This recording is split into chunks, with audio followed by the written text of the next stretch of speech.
For most of human history, there was one predator that even the fiercest hunters feared. Not the lion, not the wolf, but the cave bear, an animal so massive it could crush a human skull in its jaws like dry twigs.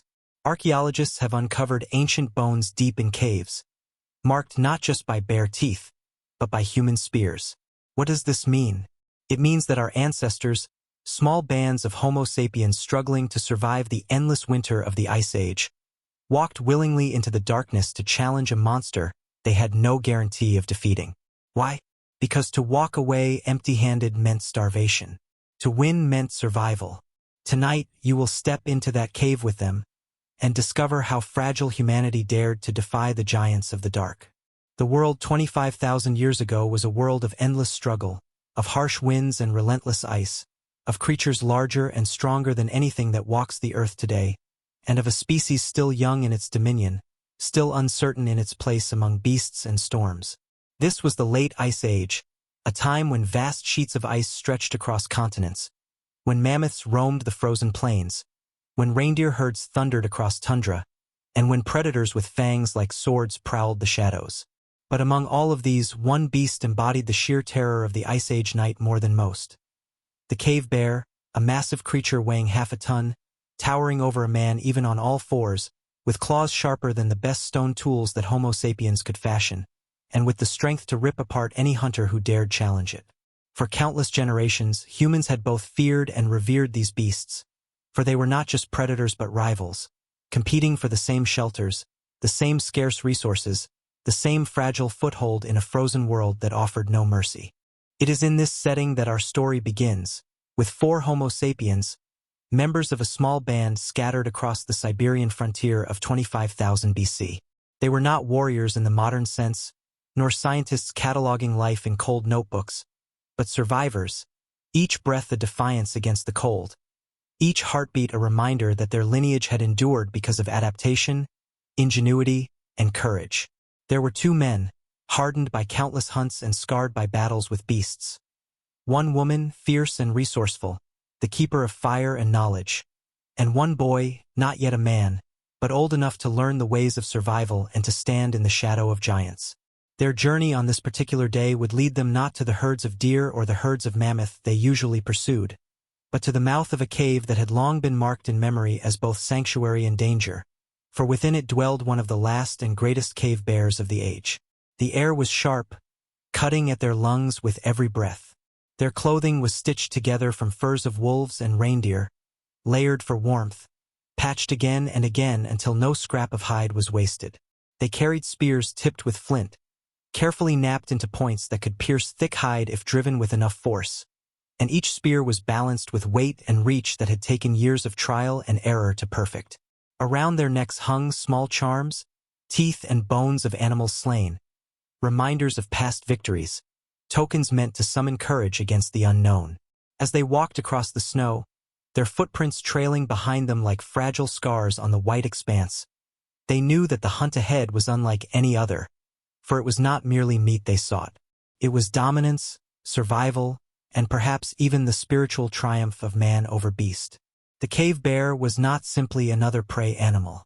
Unlike the mammoth, which could be stalked in herds, or the reindeer, which could be ambushed during migration, the cave bear was solitary and territorial. It chose caves not only for shelter but for dominance, marking them with scent, clawing the stone walls, leaving behind bones and remnants of past kills. To approach such a lair was to declare war against a creature that had no fear of men, for tens of thousands of years, it had been man who feared the bear. Yet necessity drove humans to risk everything. The winter had been long, the herds scattered, the cold relentless. Food was scarce, and the promise of bear meat, of fur thicker than any other, of fat that could fuel fire and life through the coldest nights, was too powerful to ignore. And so the 4 hunters pressed on, driven by hunger, by duty, and by a resolve that pulsed as strongly as the blood in their veins. They knew of the cave ahead from stories told around fires, stories of men who entered and never returned, of roars that echoed across valleys, of eyes glowing in the dark like embers from the underworld. Yet they also knew that those who had triumphed in such hunts returned not only with meat and fur but with a status elevated beyond measure. To slay a cave bear was to prove mastery over death itself, to carve one's name into the lineage of survivors, to ensure that future generations spoke of the hunt with reverence. The woman carried with her a small pouch of ochre, a pigment used in rituals and markings, to paint symbols of protection upon the spears. The men touched the symbols as if to draw strength from them, while the boy watched, eyes wide with both fear and awe, knowing that his life was about to change forever. The landscape they crossed was unforgiving. The tundra stretched wide and empty, with patches of frozen grass poking through snow, brittle and lifeless. The sky was a dull gray, the sun hidden behind clouds that promised more storms. The wind howled, carrying with it the distant cries of wolves and the low thunder of reindeer moving far off. Each sound was a reminder of both threat and opportunity, of the constant balance between predator and prey. The hunters moved silently, trained to step lightly even in snow, to listen for every shift in the wind, to read the tracks that nature left behind. And then they saw it, the unmistakable paw prints of a bear, larger than a man's head, pressed deep into the snow, leading toward the dark mouth of a cave at the base of a cliff. The prints were fresh, filled with sharp edges that the wind had not yet softened. The beast was near. They crouched low, examining the tracks. The older man, whose beard was streaked with gray and whose hands bore the scars of countless battles, placed his palm against one of the prints, measuring it. His hand was swallowed by the size of it, and he gave a slow nod, his expression grim but resolute. This was no ordinary animal. The woman looked at the boy, her eyes sharp as flint, silently reminding him to stay close, to watch, to learn. The younger man tightened his grip on his spear, his jaw clenched, his breath steaming in the cold. Together, they rose and began to move toward the cave. The entrance loomed before them, a jagged maw in the cliffside, dark and unwelcoming, as if the mountain itself had opened its mouth to swallow them. Around the entrance lay bones, scattered and half-buried in snow, ribs of reindeer, skulls of wolves, the remnants of meals long past. The hunters exchanged glances, their breaths quickening, for here was proof of the beast's power, a warning written in the language of death. Yet they did not turn back. To do so would be to admit defeat, to condemn their band to hunger and cold. They pressed forward, their spears ready, their eyes straining against the darkness. Inside, the air grew heavy, damp with the scent of animal musk and decay. The floor was uneven, littered with rocks and bones. The cave narrowed as they advanced, their footsteps muffled against the ground, their torches casting flickering shadows on walls clawed and scarred by years of occupation. Every sound seemed magnified, the drip of water from the ceiling, the crack of a pebble underfoot, the beating of their own hearts. The boy's eyes darted to every shadow, his knuckles white as he gripped his small spear, his breath shallow with fear. The woman reached out, steadying him, her touch firm and reassuring. Ahead, the older man lifted his hand, signaling them to halt. From deeper within the cave came a sound that froze them where they stood. A low rumble, deep and resonant, like thunder contained within flesh. It was the growl of the cave bear, a warning and a challenge, a sound that vibrated through stone and bone alike. The hunters braced themselves, knowing that they had crossed the threshold, that the beast knew of their presence, that the confrontation was inevitable. They raised their spears, eyes straining into the darkness, as the growl grew louder, closer, more menacing. And then, from the shadows, 2 points of light appeared, eyes reflecting the torchlight, glowing with primal fury. The cave bear was awake. The bear rose from the shadows as if it were a part of the mountain itself, its colossal body overwhelming, its thick, dark fur shimmering under the flicker of torches in jagged waves of menace. Each breath it exhaled became a cloud of white vapor, and every swell of its chest was like a drum pounding inside the hearts of men. Its massive claws screeched against the stone floor, sending sparks of terror through the air. And once more it roared, no longer a warning but a declaration of war. The beast had recognized the trespass, And here, within the confines of its cave, it was absolute master. The four humans did not retreat. The old man gave a slow nod, his eyes flashing in the torchlight, as though his entire life had led to this very moment. He had faced wolves, driven off cave lions, stared death directly in the face. Yet the cave bear was the ultimate trial. The younger man lifted his spear, his hand taut but unwavering, his heart pounding like the thunder of herds in flight. The woman pulled the boy behind her, placing him squarely where the torchlight shone brightest, her gaze both protective and commanding. Watch, learn, for one day you too will stand here. The bear took another step forward, its massive form nearly brushing the ceiling of the cavern. The flames revealed scars along its muzzle, patches of fur torn by harsh winters, yellowed teeth glinting sharp inside a gaping maw. Its breath was thick with the stench of rotting meat, filling the air with a suffocating heaviness. The old man raised his spear, the flint point catching the glow of fire, and a guttural cry tore from his throat, a sound that was both command and vow, victory or death. The first spear flew, cutting through the stale air, striking the beast's chest with a dull, sickening thud. The bear bellowed, its chest quivering, its eyes blazing like fire. It jerked violently, snapping the shaft of the spear as if it were a twig. In an instant, it charged, faster than anyone would believe possible for such a mountain of flesh. The young man shouted, leaping aside, his spear arcing diagonally, plunging into the bear's shoulder. Dark blood gushed forth, dripping onto the cave floor, steaming in the bitter cold. The roar shook the cavern. The boy trembled, legs quaking, but the woman's hand clamped firm upon his shoulder, steadying him. She hurled her spear, aiming at the beast's flank. The strike landed, forcing the bear to stagger, but still it stood unbroken. With a roar of fury, it swung its massive arm, claws raking across stone, shattering a rock outcrop into dust. Had that blow struck flesh, nothing would have remained but torn remnants. The old man surged forward, his legs carrying him with a vigor that defied his years. He shouted, thrusting his spear deep into the bear's neck, where the hide was thinnest. The weapon drove home, blood spraying across his arm.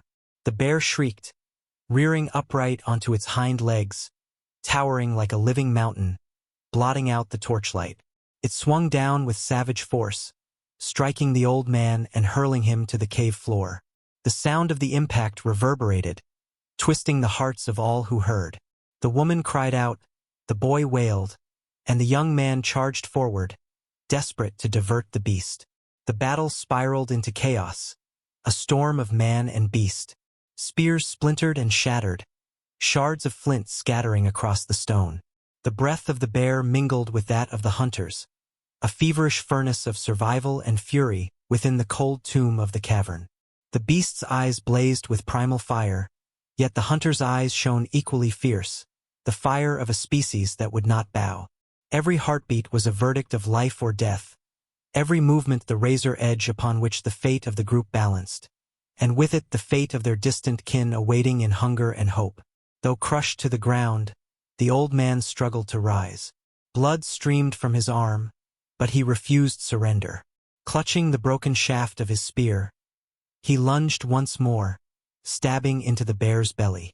From the left, the younger man hurled his weapon into the beast's chest. From behind, the woman drove her spear deep into its flank. The final roar thundered like a storm cracking through the earth. The bear staggered, its bulk shuddering, and then collapsed, its body convulsing one last time before lying still. Silence enveloped the cavern. Only the ragged gasps of the hunters remained, the flicker of fire, and the pungent iron stench of blood. The old man knelt, placing a trembling hand upon the fallen giant, eyes closing in reverence. He saw not merely a slain enemy but a creature that had walked this world for millennia, now ended by human will and craft. The boy stood motionless, heart pounding wildly. It was the first time he had stared into death so closely, the first time he realized that men could topple giants. The woman took her pouch of ochre, dipped her fingers into the bear's blood, and painted marks upon the foreheads of the four hunters. It was a quiet ritual but sacred. They had survived, they had overcome, and this victory would be carried back to the fire circle, spoken as legend on nights of frost. The young man nodded, pride sparking in his eyes, though shaken still by the narrow margin of survival. He knew that a single misstep, a single moment's hesitation, would have spelled doom. The old man rose, shoulders weary but proud, and signaled them to work. Cut the meat, take the hide, gather the fat. Life permitted no long pauses, not even after triumph. They labored in silence. The scrape of flint on hide, the wet sound of flesh separating, the rhythm of their heavy breaths filled the chamber. The meat would feed the tribe for many days. The hide would shield them against winter's lash. The fat would fuel flames through long, howling nights. Yet beyond these material rewards lay the greater prize, the affirmation that man could face the monsters of darkness and prevail. The boy looked at his hands, sticky with blood, his eyes shining. In that moment, he was no longer merely a child. He had glimpsed the edge of fear and learned that survival belonged not to the trembling but to the bold. By the time they left the cave, night had fallen. Snowflakes glittered in moonlight, the wind screamed across the steppe, but within them burned a fire no storm could quench. Belief in the power of humankind. Upon their shoulders lay the heavy hide, within their hearts the story that would follow forever. They knew that when they returned, the tribe would gather around the flames, listening, shivering not only from cold but from awe. And from this night on, the four would not merely be hunters, but symbols, those who dared to confront the dark and triumphed. In the silence of the Ice Age night, their footsteps merged with the howl of the wind, the eternal rhythm of survival. Humanity was small, yet its will towered higher than the glaciers.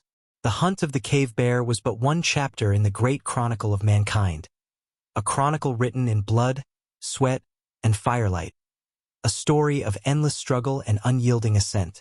And far above, in the frozen sky, the stars bore witness, watching the first steps of a species that would one day rise above all beasts, all storms, and claim the world as its own. The journey back from the cave was heavy not only with meat and hide but with the invisible weight of memory. The old man limped, his arm bound with strips of hide torn from the slain beast, each step a reminder of the price of victory. The young man bore the bulk of the hide upon his shoulders, muscles trembling under its weight. Yet his face glowed with fierce determination. The woman carried bundles of fat wrapped in rough skin, her eyes scanning the snowy horizon, wary still of wolves drawn by the scent of blood. The boy carried nothing but a torch, yet within him burned something far heavier, the knowledge that life was fragile, that giants could fall, and that courage was the only path between existence and oblivion. The wind rose as they crossed the frozen steppe. Snow lashed against their faces, stinging like 1,000 needles. In the distance, the mournful howls of wolves followed them, circling unseen in the dark. But no predator dared approach. The smell of bear blood was strong, a warning that the humans who walked here were not weak prey but slayers of kings. Each step crunched on the crust of snow, a rhythm of endurance that seemed to echo the heartbeat of the earth itself. Hours passed beneath the indifferent stars. The old man stumbled once, nearly falling, but the young man caught him, steadying his elder without words. For in this frozen age, words were rare and precious, and deeds spoke louder. The boy walked close beside them, holding his torch high, watching the sparks scatter into the night sky like fragments of some ancient story yet to be told. At last, faint lights flickered on the horizon, the fire of their tribe, hidden in a hollow protected from the worst of the winds. As they approached, shadows stirred, figures emerging from the gloom. Other men, women, children, their faces lined with hunger and fear. And then the smell reached them, the smell of fat, of fresh meat, of survival. A murmur rose, growing louder, until it became a cry of astonishment and joy. The hunters had returned, and with them, hope. They laid the body parts before the fire, the hide stretching wide like a trophy banner, the meat stacked in bloody heaps, the fat glistening like treasure. The tribe gathered round, eyes wide, mouths watering, hearts pounding with relief. For weeks they had subsisted on scraps, on roots and marrow sucked from brittle bones. Now, before them lay abundance, hard-won from the jaws of death itself. The old man raised his bloody hand, speaking in the rough cadence of their tongue, a language more gesture than word, more rhythm than sound. He told of the cave, of the eyes burning in the dark, of the battle that shook stone and bone alike.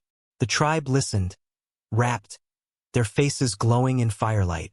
The boy stood among them, silent, but the others pointed to him, nodding, for even his presence was part of the tale. He had seen, he had learned, he had stood in the shadow of the beast and returned alive. The woman painted symbols upon the hide with ochre and blood, marking it with lines that spoke of victory, of spirits appeased, of humans claiming their place in the world. The younger hunters of the tribe stared with awe, some clutching their own crude spears tighter, imagining the day when their names might also be sung in the circle of fire.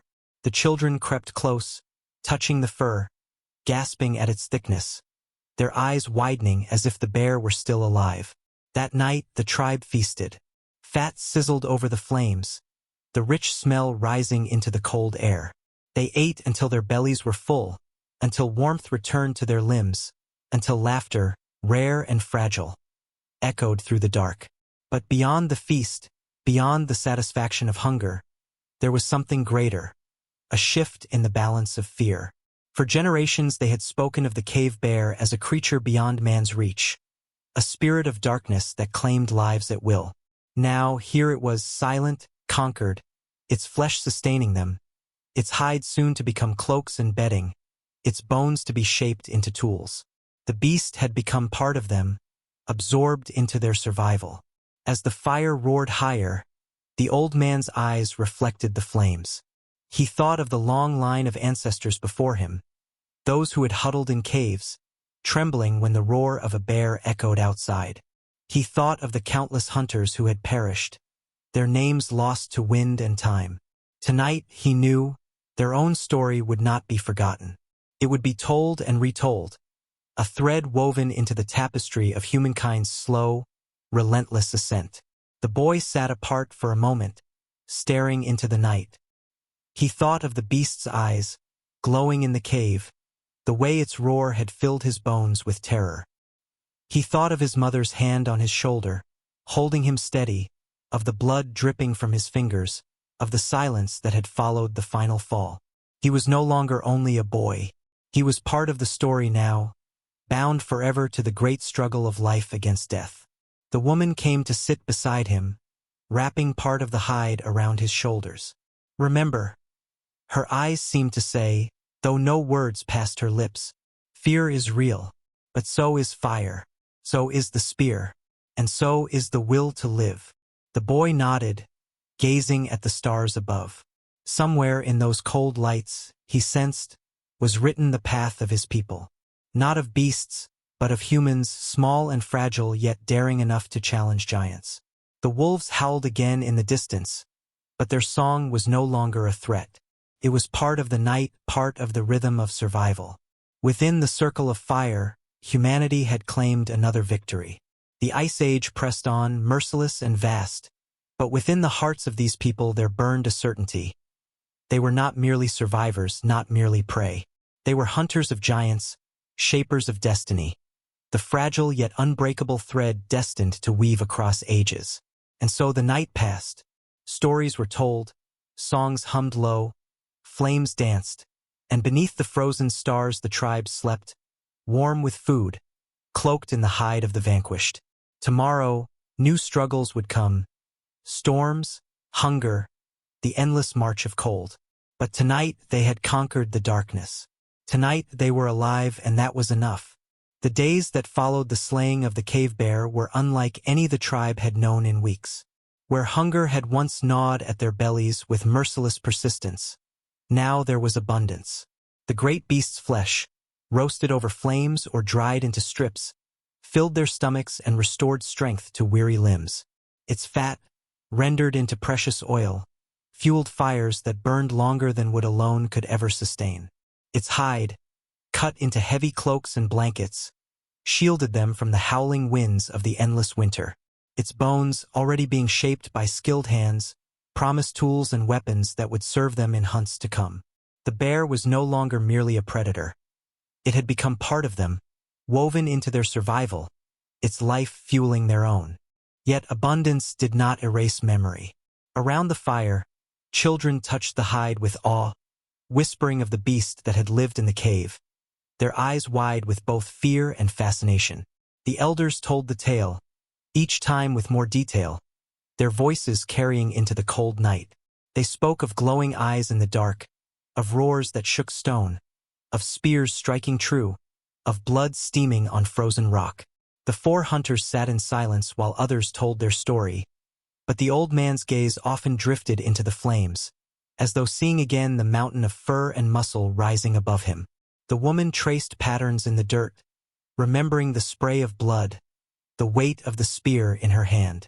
The young man stared into the distance, imagining the next hunt, testing his strength against the memory of claws and fangs.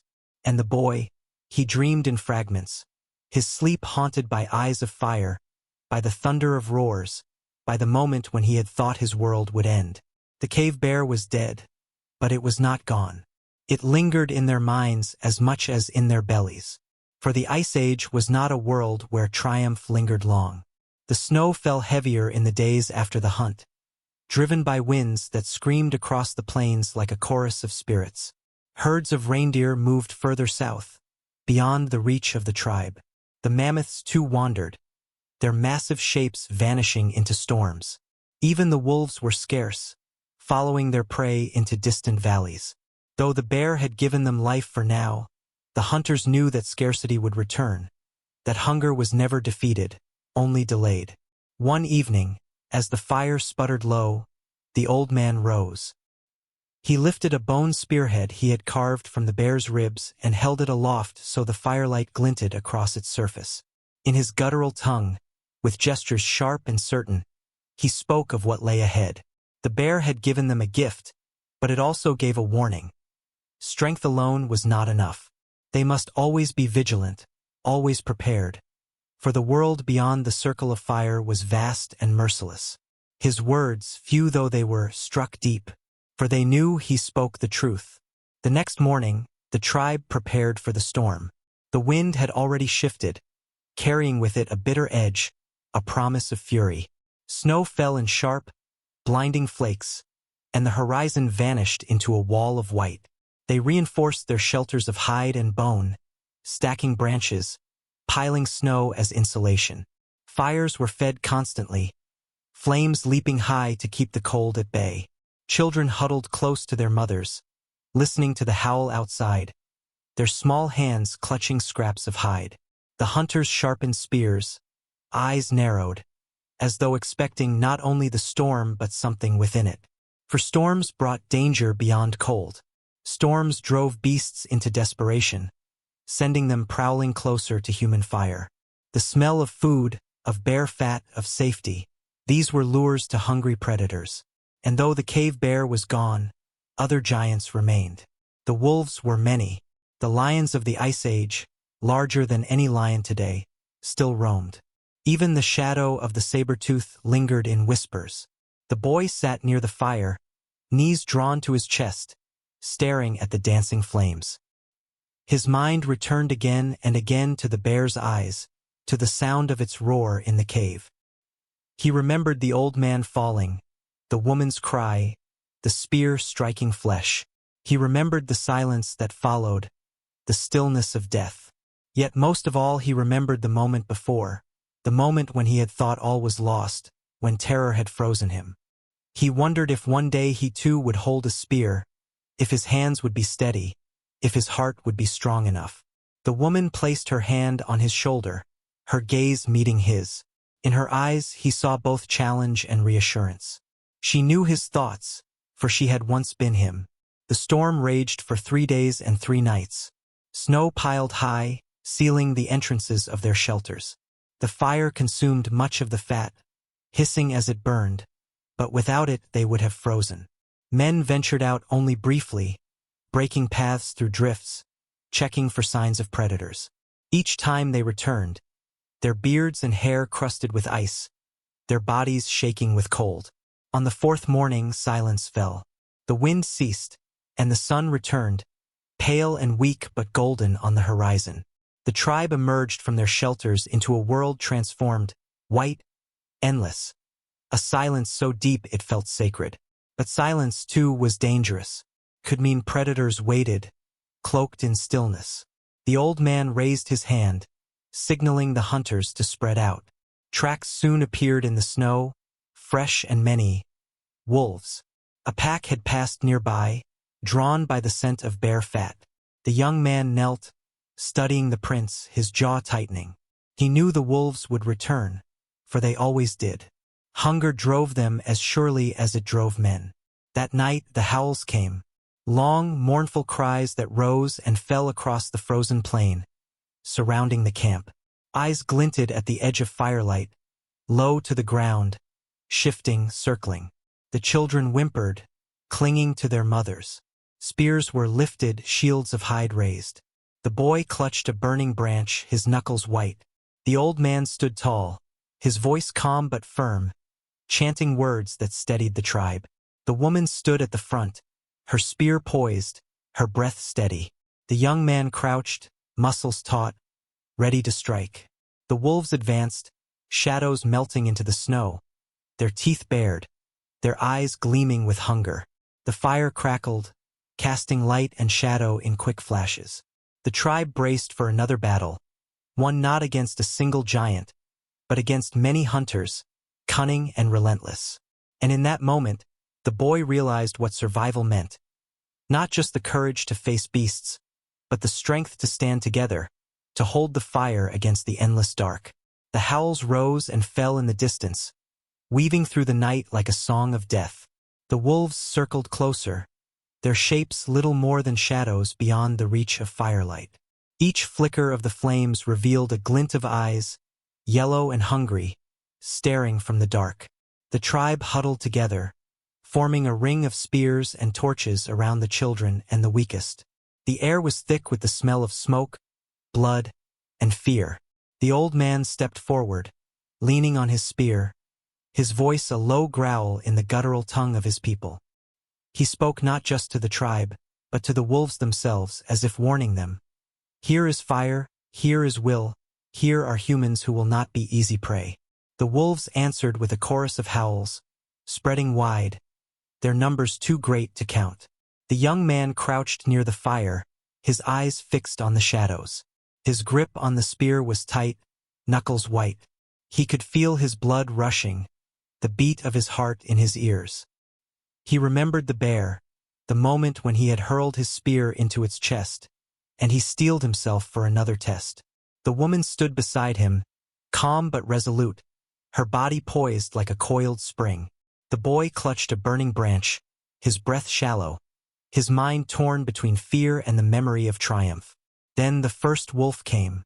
It darted forward, swift as lightning, teeth bared, lunging toward the circle.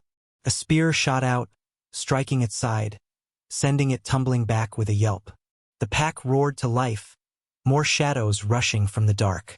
The air filled with snarls, with shouts, with the clash of bodies. The tribe shouted, beating their spears against shields, thrusting torches outward, driving back the lunging forms. Firelight blazed across snapping jaws and gleaming eyes, across the blur of movement as humans and beasts collided. The boy froze for a heartbeat, watching the chaos, terror locking his legs. A wolf leapt toward the circle, its fangs flashing. He saw it too late, yet his mother's spear thrust out, piercing its chest, knocking it to the ground. Blood sprayed across the snow, steaming in the cold night air. She glanced at him, her face fierce, and in that glance he understood. He could not stand frozen forever. He lifted the torch higher, his young voice breaking into a shout, surprising even himself. The old man bellowed, his voice shaking the air, striking another wolf with his spear. The younger hunters followed, their cries echoing, driving the pack back step by step. But the wolves were many, and hunger made them reckless. They darted in, snapping, testing the circle, retreating only to strike again. Claws raked at legs, Teeth tore at hides, torches swung wildly. One wolf broke through, slamming into a man, dragging him down. Screams filled the air. The boy saw the blur of fur and teeth, saw the man struggling beneath the beast. Without thinking, he rushed forward, thrusting his torch into the wolf's face. Flames seared its fur, the smell of burning hair filling the night. The wolf yelped, twisting away, and the young man drove a spear through its side, finishing the kill. The fallen man gasped, blood pouring from his arm, but he was alive. And the boy, his hands trembled, his chest heaved, but he had acted. The battle raged on. Wolves fell, spears shattered. The fire hissed as snow and blood struck it. The night became a blur of chaos, of snarling beasts and shouting humans, of flame and fang and steel resolve. The boy moved among them, torch in hand, striking at shadows, his fear burning away with each action. He was no longer a bystander. He was part of the fight. At last the wolves wavered. Their numbers had thinned, their bodies littering the snow, blood staining the white ground crimson. The survivors circled wider, their howls less certain now, their hunger meeting the steel of human defiance. One final charge came, a desperate rush, but the humans stood firm, spears thrusting, torches blazing. The wolves turned, retreating into the night, their cries fading into the distance until only silence remained. The tribe stood among the dead, chests heaving, faces pale with exhaustion. Blood stained the snow in wide circles, black in the firelight. Some were wounded, but none had fallen. The boy dropped his torch, collapsing to his knees, his body trembling, not from cold but from the storm of emotion. His mother knelt beside him, her hand steady on his back. "You stood," her eyes seemed to say. "You fought. You are no longer only a child." The old man raised his spear, its tip dripping with blood, and the tribe gathered around him. He spoke again, his words slow and heavy, carrying the weight of centuries. The wolves were many, yet they had broken against the circle of fire and the will of humankind. Tonight, as with the bear, the tribe had proven that man was not prey. The children listened, wide-eyed, and the young hunters nodded, their spirits lifted despite the wounds. They dragged the wolf carcasses to the fire, stripping meat, taking pelts, shaping bone for tools. Nothing would go to waste. Even in danger, survival demanded practicality. As they worked, the boy touched the fur of the wolf he had driven back with flame. He remembered the smell of burning hair, the feel of the torch in his hand, the look in its eyes as it turned. And he realized something. The fire was not only warmth. It was power. It was the edge between life and death. In the days that followed, the tribe grew stronger. With bear meat and wolf meat both, with hides and fat, they endured the cold that pressed down without mercy. The boy walked differently now, his back straighter, his eyes sharper. The others noticed, nodding in quiet respect. He had faced fear and acted. He had joined the hunters, not in age, but in spirit. But even as triumph lingered, the old man reminded them. The Ice Age was long, the world vast, and countless dangers lay ahead. Bears, wolves, lions, storms. These were but fragments of the great trial of existence. The earth itself was the enemy, and only fire, courage, and unity would carry them forward. One night, as the fire crackled and the tribe sat close, the old man told a story. He spoke of long ago, of men who had no fire, who cowered in caves, who trembled in the dark. He spoke of the first flame stolen from lightning, of the first spear sharpened on stone, of the first hunt where humans dared to challenge beasts. "We are small," his voice said, "but we endure. The giants fall, and we remain." The tribe listened, their eyes bright, their hearts beating with the rhythm of the tale. The boy listened most of all, and within him something stirred, a sense of destiny, of belonging to a story greater than himself. And above them, the stars burned cold and eternal, watching as humankind took another step on the long path of survival. The Ice Age stretched endless before them, yet the fire burned, and the will endured. Giants still roamed, storms still raged, But the humans stood together, spears and fire in hand, shaping the story of their kind, one battle at a time. The silence after the wolves' retreat was heavy, almost sacred, as if the night itself had paused to honor the battle. The fire crackled, snapping sparks into the cold air, while the tribe stood among blood and snow, hearts still racing from the frenzy of survival. They had triumphed again, but triumph in the Ice Age was never victory. It was only a reprieve, a breath stolen from the jaws of an endless struggle. Days turned into weeks, and the world beyond their camp grew harsher. The storm that had swept across the land was only the beginning. Now the cold pressed harder, snow layering the ground in waves so deep that every step sank to the knee. Hunting became nearly impossible. The great herds of reindeer had migrated farther south, out of reach, and the mammoths too seemed to vanish into distant valleys.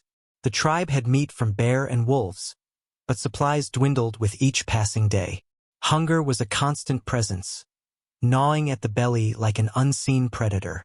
The old man watched the sky each morning, searching for signs. He read the clouds, the wind, the tracks on the snow. His face, lined by years of battle and hunger, told the story of a life lived always against the edge of extinction.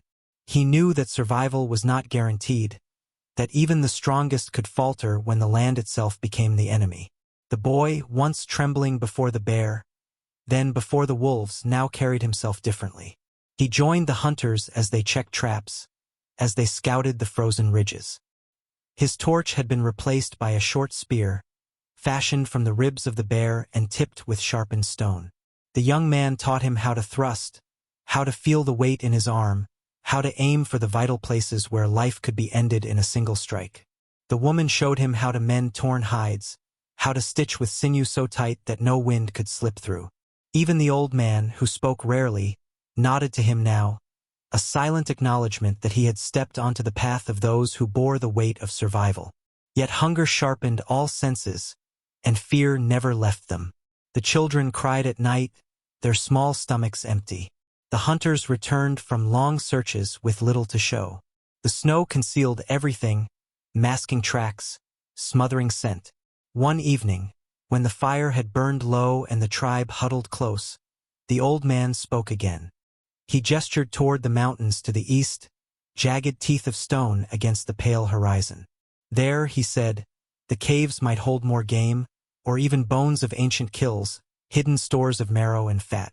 But there too lurked danger. It was decided. At dawn, the 4 hunters, the old man, the young man, the woman, and the boy, would set out once more. The others would remain with the fire, guarding the children, while the hunters risked the unknown. The boy felt his chest tighten at the thought, fear curling through his veins, but alongside it came a strange eagerness.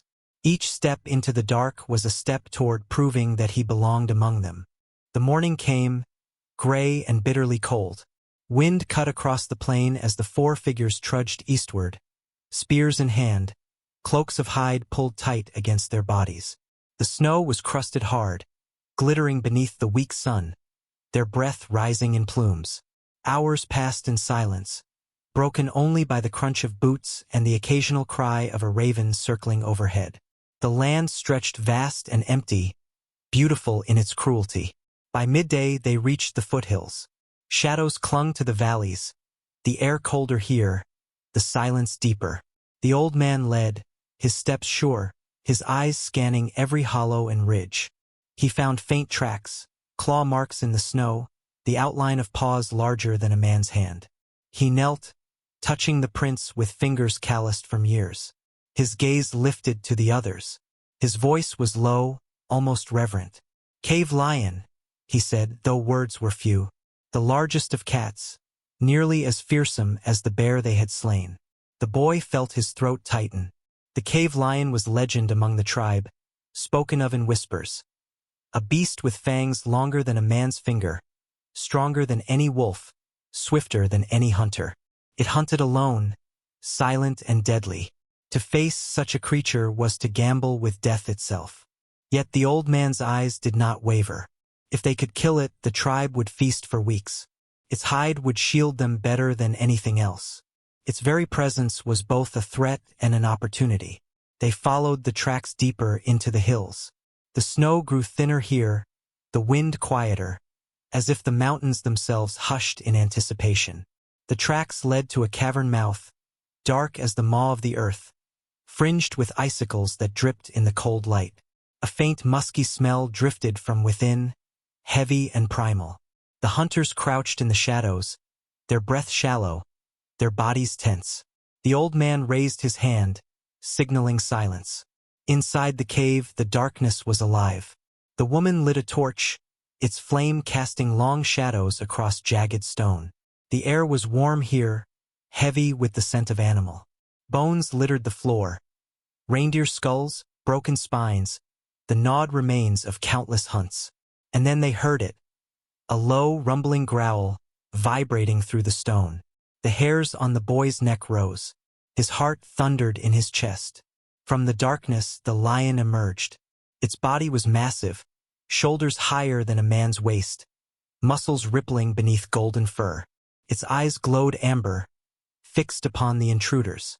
Its breath steamed in the torchlight, teeth flashing as it snarled. The hunters tightened their grips on spears, forming a line. The cave seemed to shrink, every surface closing in, every sound magnified. The old man moved first, stepping forward, his spear leveled. The lion padded closer, silent but for the deep growl. For a long moment, predator and prey faced each other, neither yielding. Then the beast lunged. The cave exploded into chaos. The lion struck with a roar, its weight slamming against the old man's spear. The shaft bent, splintering, as the force threw him backward. The young man shouted, driving his spear toward the beast's flank. But the lion twisted, claws flashing, raking across his arm. The woman thrust her torch into its face, flames licking its fur, the beast recoiling with a furious snarl. The boy froze, the world blurring around him, the sound of roars and shouts crashing together. The lion turned, eyes locking on him. Charged. Time slowed. He saw its muscles bunch, its fangs gleam, its paws striking sparks from stone. Fear threatened to paralyze him, but something deeper stirred. He remembered the bear's eyes. He remembered the wolf's jaws. He remembered the fire in his hand. With a cry torn from his chest, he thrust his spear forward. The point struck true, sinking into the lion's chest. The beast roared, fury and pain blending in a sound that shook the cave. It swiped, claws tearing the air inches from the boy's head. The young man leapt in, driving his own spear beside the boy's. The woman thrust her torch, flames searing fur. The old man, bloodied but unbroken, rammed the broken shaft of his spear into the beast's side. The lion stumbled, bellowed, then crashed to the stone, its massive body convulsing. Blood pooled across the cavern floor, steaming in the torchlight. Slowly, painfully, the beast stilled. Silence fell, heavy and absolute. The hunters stood panting, their bodies trembling, their faces smeared with blood and soot. The boy clutched his spear, its tip red, his arms shaking. He stared at the lion, the creature of legend, now lifeless before him. He had struck the first blow. He had faced death and survived. The old man touched his shoulder, eyes shining with pride. The woman smiled, fierce and weary. The young man nodded, his respect clear. In that moment, the boy was no longer merely a child. He was a hunter. They set to work quickly, knowing that the lion's death was both a blessing and a risk. Its roar may have carried, and other predators might come. They skinned the beast, cutting carefully, preserving the golden pelt. They carved the meat, heavy with fat and muscle, enough to feed the tribe for many days. They took its bones, strong and sharp, to be shaped into weapons. And they left nothing wasted, for in this age nothing could be. When they returned to the tribe, carrying the lion's hide stretched between them, the people gasped. Children pressed close, eyes wide. The old ones murmured in awe. They had faced one of the giants of the dark and returned victorious. Songs would be sung, stories told, and the name of the boy would be woven into them. For he had faced the lion and not faltered. That night, By the fire, the hide of the lion spread across the ground. The tribe feasted. The boy sat among them, quiet, his mind replaying the cave, the charge, the strike. He felt the weight of what had happened, the closeness of death, the miracle of survival. Yet beneath it all, he felt something else. A spark, a fire that burned not in wood, not in fat, but in his spirit. A fire that whispered of more hunts, more trials, more steps on the path of humankind's rise. Above them, the stars glittered, cold and eternal, and somewhere in the darkness other giants prowled. But around the fire, the humans sat together, stronger than before, bound by blood, by fire, by the story they were writing with every breath. The lion's death had been a triumph, but in the Ice Age, triumphs were only stepping stones over a river of endless trials. As days passed, the meat sustained them, the hide sheltered them, and the story of the boy's courage spread through the camp like fire through dry grass. Yet even as their voices rose in song and the children slept full-bellied for the first time in weeks, the world beyond their fire still shifted in silence, preparing its next test. Winter deepened. Snow fell without pause, blanketing the land so thickly that trees bent under its weight. The sun rose weak and pale, offering no warmth, no mercy. Hunting grew harder still. The herds had moved so far south they seemed to vanish into memory.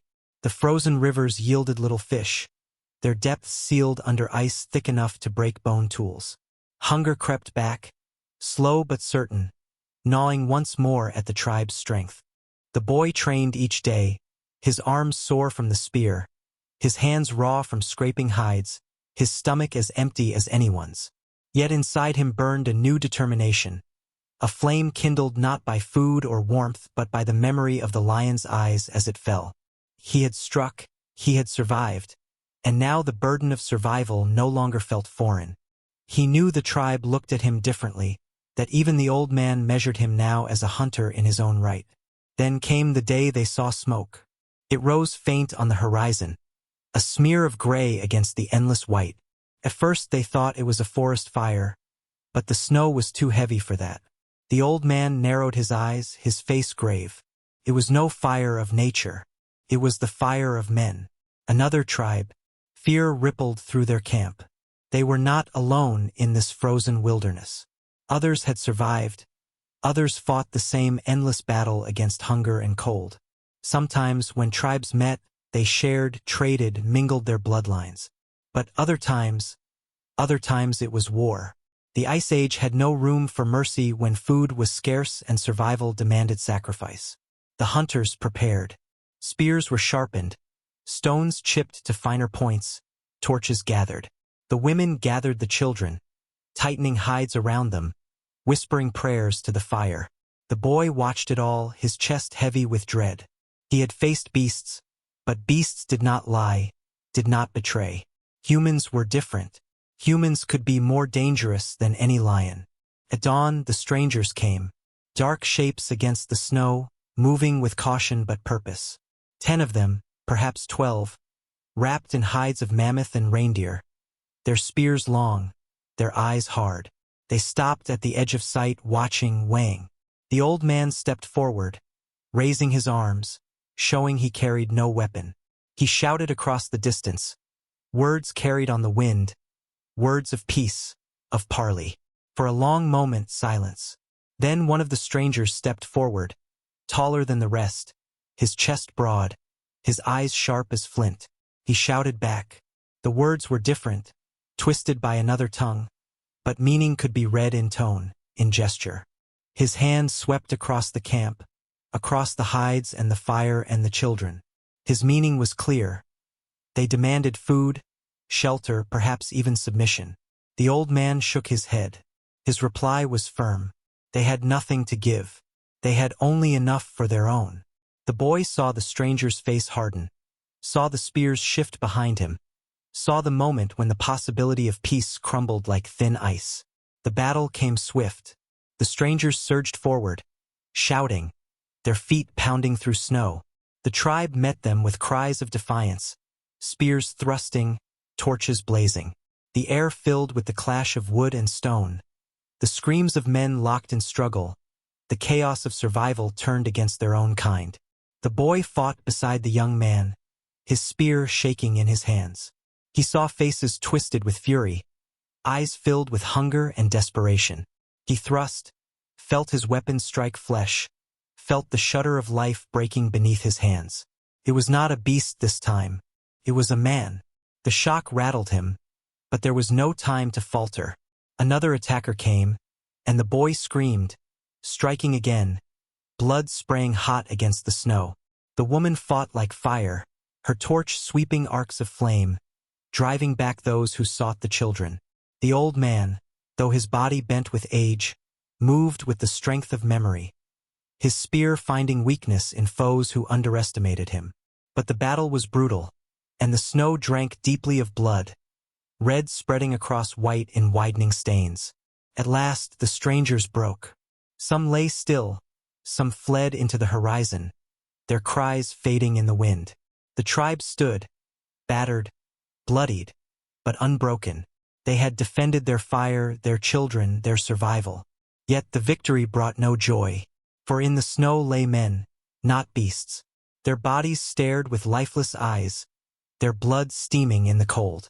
The boy stood trembling, staring at his hands, at the spear slick with crimson. He had crossed another threshold, one far heavier than before. That night, the fire burned low, silence pressing heavy on the survivors. The children slept fitfully, the women whispered, the hunters sat with eyes distant. The boy sat apart, staring into the flames, his thoughts a storm. He remembered the bear, the wolves, the lion, but this was different. To kill a beast was survival. To kill a man was something darker, something that would follow him into dreams. The old man sat beside him, placing a hand on his shoulder. His eyes were heavy, sorrow etched deep. He spoke slowly, his words rough but steady. The world is not kind. Sometimes the beasts we fight wear hides of fur. Sometimes they wear the faces of men. But we are still here. That is what matters. The boy nodded, though the weight in his chest did not lift. He understood now. Survival was not only a battle of strength but of spirit. To endure was to carry the weight of every choice, every kill, every loss. Days passed. The tribe tended wounds, buried their dead, strengthened their defenses. The boy worked beside them, quieter now, his eyes older. Yet beneath his silence burned the same fire, sharper than before. He had seen what it meant to live and what it cost, and he would carry it forward. As the cold pressed harder, as the nights grew longer, the boy dreamed of the future. He dreamed of mammoths shaking the ground, of rivers flowing free in warmer days, of new lands beyond the horizon. He dreamed of people not just surviving, but building, shaping, rising beyond fear. The dreams were fragile, but they were sparks, and sparks could grow into flames. One evening, as the stars blazed overhead and the aurora danced green across the sky, the old man spoke once more. His voice carried to every ear, to every heart. We have faced the bear. We have faced the wolves. We have faced the lion. And we have faced men. Each time we stood. Each time we endured. Remember this. The world is vast. The dangers endless. But so too is our fire. It burns in us. And as long as it burns, we will not fall. The tribe listened, their eyes bright, their spirits steadied. The boy listened most of all, the words etching deep into him. He felt the truth of them, felt the fire inside him echo the fire of the tribe, the fire of humankind itself. And as he looked to the horizon, to the endless white stretching into darkness, he knew that whatever giants waited in the shadows, they would face them, together. And so the story closed not with an end, but with a beginning. For the Ice Age stretched vast and merciless, filled with beasts, storms, and men alike. Yet the humans endured, carrying forward the flame that would one day light the world.